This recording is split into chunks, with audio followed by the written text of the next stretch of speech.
नमस्कार, महाराष्ट्र राजकारण न्यूज मध्ये आपल्या सगळ्यांचं मनपूर्वक स्वागत। राज्याचे उपमुख्यमंत्री आणि पुणे जिल्ह्याचे पालकमंत्री अजित पवार हे पिंपरी चिंचवड दौऱ्यावर होते। त्यावेळी त्यांना शालेय अभ्यासक्रमामध्ये हिंदी भाषेची सक्ती करण्यात आलेली आहे।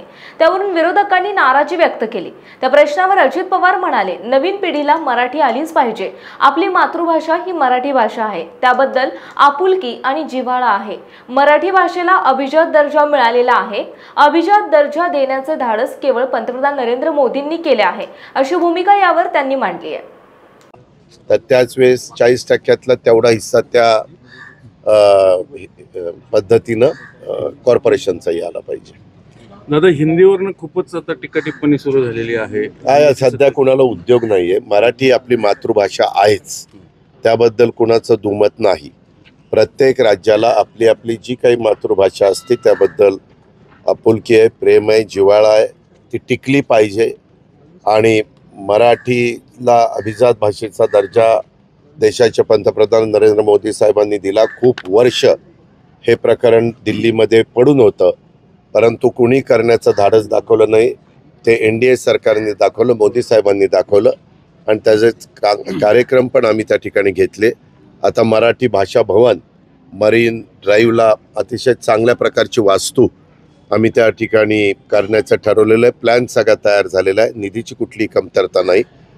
आणि हे करत असताना जसं जगात मॅक्झिमम भाषा चालते ती इंग्रजी चालते, त्याच्यामुळं तुमच्या आमच्या कुणाच्याही घरात नवीन पिढीला महाराष्ट्रात राहायचं असेल तर त्याला मराठी आलंच पाहिजे।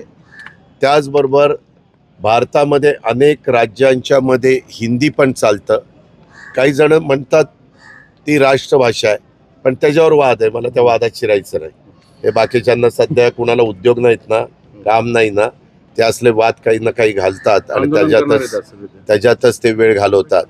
आणि इंग्रजी ही जगात बहुतेक देशामध्ये चालते, त्याच्यामुळं ती पण भाषा आली पाहिजे। अशा तिन्ही भाषेला महत्त्व आहे, पण शेवटी आपली स्वतःची मातृभाषा तिला नंबर 1चं स्थान आहे।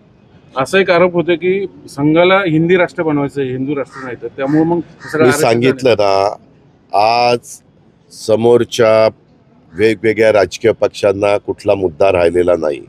आज खरं तर उन्हाची तीव्रता आहे, उष्माघात त्या ठिकाणी काही लोक जात आहेत, टेम्परेचर खूप वाढलेलं आहे, पाण्याचे साठे बाष्पीभवन मोठ्या प्रमाणावर होत आहे।